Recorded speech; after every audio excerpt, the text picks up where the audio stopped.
আসসালামু আলাইকুম ফ্রেন্ডস, আমি আছি শাওন। মাশাআল্লাহ আলহামদুলিল্লাহ আমার হাতে আছে গিরিস। তো এই গিরিসটা সাধারণত গাড়ির স্প্রিং অথবা গাড়ির বেয়ারিং, তো এই সমস্ত জায়গায় ইউজ করা হয়। তো আজকে একটা নতুন একটা অভিজ্ঞতা। তো এই গিরিসটা মূলত আমাদের হাত পায়ে ব্যবহার করতেছি, ভালো করে মাখতেছি। এই মাখার কারণটা হচ্ছে আমাদের নিজে একটা জমি আছে। তো এই জমিতে মূলত প্রচণ্ড পরিমাণের পানি পোকা বা পানি কামড় বলে নামেই পরিচিত।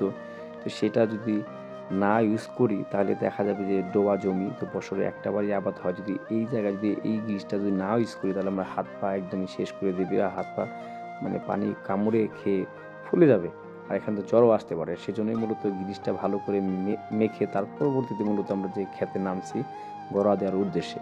তো এই জমিটা কয়েকদিন আগে মূলত আমরা পরিষ্কার করে বুনছিলাম। বোনার পরবর্তীতে যে বগ আছে বা অন্য পাখি আছে, সেই পাখিগুলো মূলত মাছ খাওয়ার জন্যই নামে। আর নামার পরবর্তীতে সেইগুলার মূলত জ্বালাগুলো পাড়িয়ে নষ্ট করে ফেলে।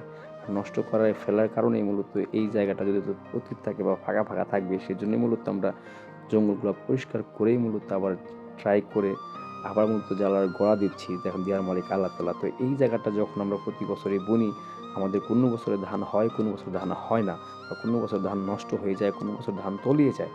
প্রত্যেক বছরই মূলত আমরা বোনার চেষ্টা করি, যেহেতু আমাদের নিজেদের ক্ষেত, যদি ক্ষেতটা যদি পতিত থাকে, আর সেজন্যই মূলত আমরা প্রতি বছরই বুনি। কোনো বছর দেখা যায় ধান পানির সাথে মিশে যায়, কোনো বছর দেখা যায় ধান পানির সাথেই কাটতে হয়, কোনো বছর দেখা যায় ধানগুলো তলিয়ে একদম ডুবে যায়, কিন্তু কিছু করার থাকে না। তারপর ট্রাই করি, চেষ্টা করি, বুনি। দেয়ার মালিক আল্লাহ তাআলা। কৃষিকাজ অনেক সময় দেখায় ভিডিও যে কৃষিকাজ খুবই সহজ একটা কাজ বা ইজি একটা কাজ, কিন্তু ইজি কাজ না, একদম শেষ থেকে শুরু পর্যন্ত আমরা দেখানোর চেষ্টা করবো, ট্রাই করি। তো আসলে কৃষিকাজটা অনেক কঠিন একটা কাজ, শ্রমের কাজ। এই দেখেন যে আমরা যে বুনছিলাম, বোনার পরবর্তীতে বগে কী করছে, বগে বা অন্য পাখি সবগুলা পাড়িয়ে একদম নষ্ট করছে। এখন এই জায়গায় যদি আমরা যদি না গোড়া দিই বা যদি না বুনি, তাহলে দেখা যাবে যে আমাদের ধানগুলো হবে না।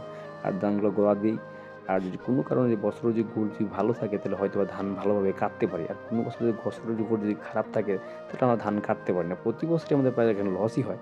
তারপরেও দেওয়ার মালিক আল্লাহ তাআলা, ট্রাই করি, চেষ্টা করি, বুনি, আর আপনাদের মাঝে একটু একটু ভিডিও করার চেষ্টা করি। তো আমাদের যে পাশের একটা জমি আছে, তো এই জমিতে মূলত সে লোকটা বুনে নেয়, কারণ জমিটা পতিতে রাখছে, যেহেতু প্রতি বছরে লস হয় সেজন্যই মূলত পতিতে রাখছে।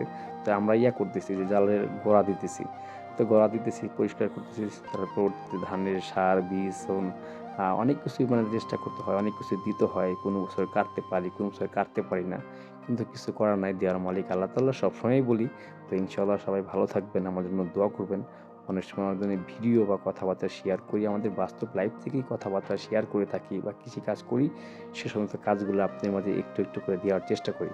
তো ইনশাআল্লাহ সবাই ভালো থাকবেন। আলহামদুলিল্লাহ, আল্লাহ তাআলাকে শুকরিয়া আদায় করি।